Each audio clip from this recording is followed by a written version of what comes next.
நம்ம பெரட்டின இப்போ சிக்கன் சுக்கா பார்ட் 1ல் பார்த்தோம்ல ஃப்ரெண்ட்ஸ், எப்படி பெரட்டணுன்றது. இப்போ பெரட்டி அடுப்பில் வச்சு ஒரு 1/4 மணி நேரம் ஆயிடுச்சு. 1/4 மணி நேரத்துக்கு அப்புறம் இந்த கன்சிஸ்டன்சியில் நம்மளுக்கு கிடச்சிரும். இப்படி எண்ணெய் வெளியே வரணும் ஃப்ரெண்ட்ஸ்.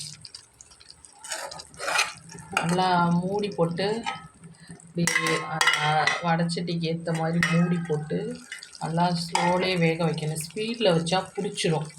அதனால் ஸ்லோவில் வச்சு நல்லா அப்படி வேக ஒரு 1/4 மணி நேரம் நம்ம வெயிட் பண்ணணும்.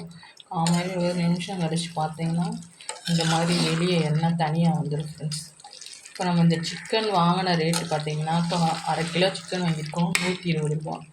வெங்காயம் 1/4 கிலோ 15 ரூபா, தக்காளி ஒரு 15 ரூபா. மொத்தமே இப்போ எவ்வளோ செலவாகிட்டுனா 150 ரூபான்னு வச்சுக்கலாம். 150 ரூபாய்க்கு நம்மளுக்கு இவ்வளோ சிக்கன் ஒரு 1/2 மணி நேரத்தில் செஞ்சிடலாம் ஃப்ரெண்ட்ஸ். நீங்களும் ட்ரை பண்ணி பாருங்கள். ட்ரை பண்ணி பார்த்துட்டு கமெண்ட் பண்ணுங்கள் ஃப்ரெண்ட்ஸ். நம்மளுக்கு 150 ரூபா செலவில் இவ்வளோ சிக்கன் நம்ம ப்ரிப்பேர் பண்ணி நம்ம செய்யலாம். ஹோட்டலில் சாப்பிட்டா நம்மளுக்கு இப்போ 150 ரூபாய்க்கு சாப்பிட்டா இவ்வளோ சிக்கன் நம்மளுக்கு கிடைக்காது. நம்ம கொஞ்சம் சிரமம் பார்க்காம இப்படி வாங்கி ஈஸியாக செய்யணும்னா செஞ்சுக்கலாம் ஃப்ரெண்ட்ஸ். ஓகே, பாய்.